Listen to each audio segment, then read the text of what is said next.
Owen. And first, dozens of arrests have been made across the US as police move to contain what's thought to be the biggest wave of Occupy Wall Street demonstrations so far. The ongoing city campout against big banks has already lasted for almost 5 weeks. RT's Lucy Kafanov's in New York to follow it live for us. Lucy, very good evening to you. We've been getting reports earlier on today that scores were arrested in Chicago, just a bit earlier in fact, in this latest display of discontent. Bring us up to date, if you will, on what you know.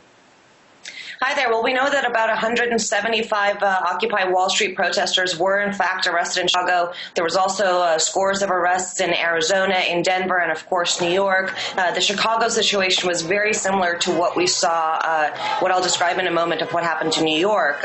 There was a bunch of protesters, about 500 perhaps, in one of the parks there, camped out. The police officers said they had to get their tents out by a certain time, 11 p.m. They had not done so, and the police officers stormed in, cutting down tents and arresting people left and right, essentially. What we witnessed in New York was extremely disturbing.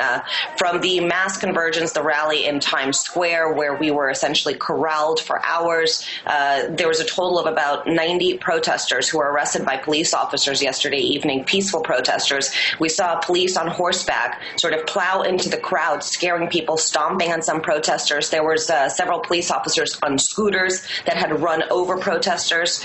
We saw instances of protesters beaten with police, by the police with batons.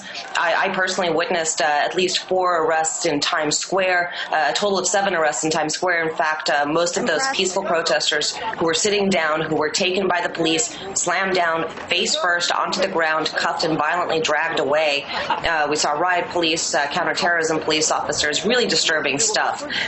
Later on, this is what we hadn't actually had a chance to discuss yesterday evening. Later on, a large group of about 1,000 to 1,500 protesters had gathered in a different park in downtown New York called Washington Square Park near New York University down there. And they were debating whether or not to occupy that park as well.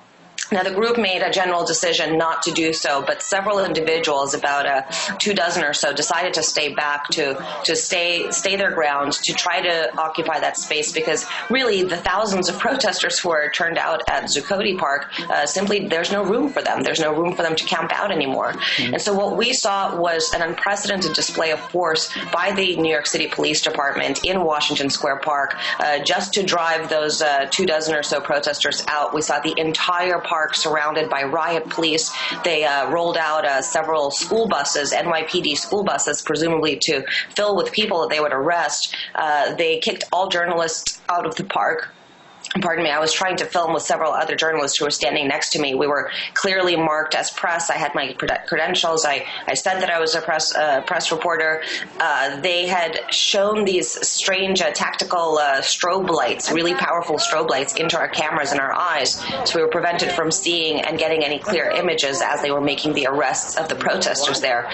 Very unprecedented type of behavior by the police, and it was actually the first time in my personal experience here on the ground in New York that I didn't feel comfortable, that I didn't really feel safe as a reporter.